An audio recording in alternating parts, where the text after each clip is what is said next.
ಉತ್ತರ ಮೆಸಿಡೋನಿಯಾ ಪ್ರವಾಸದಲ್ಲಿರುವ ರಾಷ್ಟ್ರಪತಿ ದ್ರೌಪದಿ ಮುರ್ಮು ಅಲ್ಲಿನ ಅಧ್ಯಕ್ಷೆ ಗೋರ್ಡಾನಾ ಸಿಲ್ಡಾನೋವಾಸ್ಕಾ ದಾವ್ಕೋವಾ ಅವರೊಂದಿಗೆ ಇಂದು ದ್ವಿಪಕ್ಷೀಯ ಮಾತುಕತೆ ನಡೆಸಿದರು. ಉಭಯ ರಾಷ್ಟ್ರಗಳ ನಡುವಿನ ವ್ಯಾಪಾರ ಸಹಕಾರ ಸಂಬಂಧವನ್ನು ಹೆಚ್ಚಿಸುವ ನಿಟ್ಟಿನಲ್ಲಿ ಚರ್ಚಿಸಿದರು. ಬಳಿಕ ಜಂಟಿ ಹೇಳಿಕೆಯಲ್ಲಿ ರಾಷ್ಟ್ರಪತಿ ದ್ರೌಪದಿ ಮುರ್ಮು ಭಾರತ ಉತ್ತರ ಮೆಸಿಡೋನಿಯಾ ಸಂಬಂಧದ ಹೊಸ ಅಧ್ಯಾಯ ಆರಂಭವಾಗಲಿದೆ. ಉಭಯ ದೇಶಗಳ ಸಂಬಂಧ ಪರಸ್ಪರ ಗೌರವ ಮತ್ತು ಸಮಾನ ಹಿತಾಸಕ್ತಿಯನ್ನು ಆಧರಿಸಿದ್ದು, ಅಧ್ಯಕ್ಷರೊಂದಿಗೆ ಪ್ರಾದೇಶಿಕ ಮತ್ತು ಜಾಗತಿಕ ವಿಚಾರಗಳ ಕುರಿತು ಮಾತುಕತೆ ನಡೆಸಲಾಗಿದೆ ಎಂದು ತಿಳಿಸಿದರು. ವ್ಯಾಪಾರ, ಕೃಷಿ, ಮಾಹಿತಿ ತಂತ್ರಜ್ಞಾನ, ಆಹಾರ, ಆರೋಗ್ಯ, ಪ್ರವಾಸೋದ್ಯಮ, ಔಷಧ, ಆತಿಥ್ಯ ವಲಯಗಳಲ್ಲಿ ಪಾಲುದಾರಿಕೆಯನ್ನು ವಿಸ್ತರಿಸುವ ಕುರಿತಂತೆ ಫಲಪ್ರದ ಸಮಾಲೋಚನೆ ನಡೆಸಲಾಯಿತು.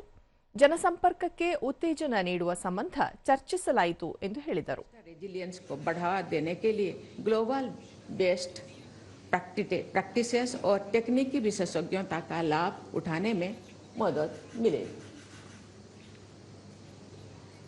मैं इस अवसर पर नॉर्थ मैसेडोनिया के लिए हाईटेक ट्रेनिंग सीटों की संख्या दोगुनी करने के हमारे निर्णय की घोषणा करना चाहूँगी,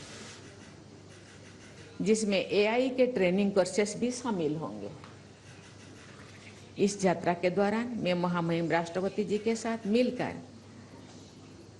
स्कोपे म्यूजियम में महात्मा गांधी जी की प्रतिमा का अनावरण भी करूंगी. ये भारत की जनता की ओर से नॉर्थ मैसेडोनिया की जनता के लिए एक विशेष उपहार है और हमारे दोनों देशों की एकजुट करने वाले साझा मूल्यों और सिद्धांतों का प्रतीक है. ಉತ್ತರ ಮೆಸಿಡೋನಿಯಾ ಅಧ್ಯಕ್ಷೆ ಗೋರ್ಡಾನಾ ಸಿಲ್ಜಾನೋವ್ಸ್ಕಾ ದಾವ್ಕೋವಾ ಭಾರತ ವಿಶ್ವದ ಅತ್ಯಂತ ಪುರಾತನ ನಾಗರಿಕತೆಗಳಲ್ಲಿ ಒಂದಾಗಿದ್ದು, ಅತಿ ವೇಗವಾಗಿ ಬೆಳವಣಿಗೆ ಹೊಂದುತ್ತಿರುವ ಆರ್ಥಿಕತೆಯನ್ನು ಒಳಗೊಂಡಿದೆ.